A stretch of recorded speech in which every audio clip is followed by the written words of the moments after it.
পিৎজাটা দেখতে যতটা সুন্দর তার চেয়ে কিন্তু খেতে বেশি মজা ছিল। অল্প কিছু টাকা খরচ করে রেস্টুরেন্ট থেকে বেশি স্বাদের এবং স্বাস্থ্যকর পিৎজা কিন্তু বাসায় বানিয়ে নিতে পারেন। প্রথমে আমি দিয়ে দিব 1 টেবিল চামচ ইস্ট, তারপরে দিব সামান্য লবণ, 1 টেবিল চামচ গুঁড়া দুধের মতো দিয়েছি, দিয়ে দিয়েছি 1 টেবিল চামচ চিনি, তারপরে কুসুম গরম পানি দিয়ে চিনি, ইস্ট এবং গুঁড়া দুধ সব কিছু একসাথে মিক্স করে রেখে দেব 10 মিনিটের জন্য।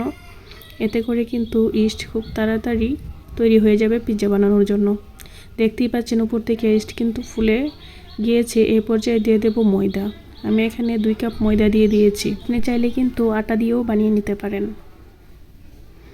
এখন আমি ময়দা এবং ইস্ট একসাথে মিক্স করে নেব। আমার এ পর্যায়ে মনে হয়েছে পানি একটু কম হয়েছে, তাই আবারও কুসুম গরম পানি দিয়ে দিয়েছি। ডোটা হাত দিয়ে মাখার সময় মনে হবে যে পানি একটু বেশি হয়ে গেছে। না, আস্তে আস্তে যখন আপনি ডোটাকে মথবেন তখন কিন্তু খুব সুন্দর এবং সফট একটা ডো তৈরি হয়ে যাবে। আমি উপর থেকে একটু তেল লাগিয়ে নিয়েছি। দেখতে পাচ্ছেন মাশাআল্লাহ কতটা সফট হয়েছে।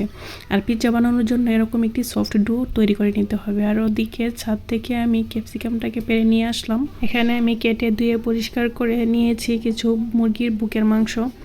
তো প্যানে দিয়ে দিয়েছি রান্নার তেল আর লবণ, আদা রসুন বাটা। এখন দিয়ে দেব অল্প জিরার গুঁড়া, দিয়ে সব কিছু একটু ভালো করে মিক্স করে নেব। মিক্স করে নেওয়া হয়ে গেছে। এখন দিয়ে দেব চিলি ফ্লেক্স। চিলি ফ্লেক্স দেওয়ার পরে দিয়ে দেব এখানে কিছু গোলমরিচের গুঁড়া। মুরগির মাংসটা রান্না হতে কিন্তু বেশি সময় লাগে না।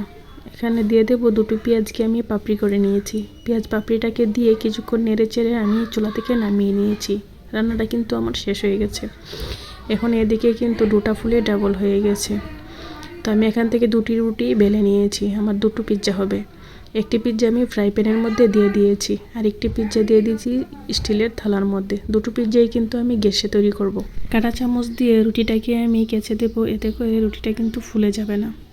তো এখন দিয়ে দেব পিৎজা সস। আর এই পিৎজা সসটা কিন্তু আমি বাসায় তৈরি করে নিয়েছি। পিৎজা সসটা আমার কাছে একটু বেশি ভালো লাগে, তাই আমি একটু বেশি করেই দিয়ে দিয়েছি। তো দিয়ে দিয়েছি রান্না করা মুরগির মাংস।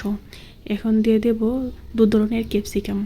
আর চুলায় বেক করব বলে আমি এখানে ক্যাপসিকামগুলোকে কিন্তু পাতলা করে কেটে নিয়েছি। স্টিলের থালাটাকে কিন্তু আমি রুটি চাকার একটি তার উপরে বসিয়ে নিয়েছি, তা না হলে কিন্তু পুড়ে যাবে। উপর থেকে চিজ দিয়ে দেব।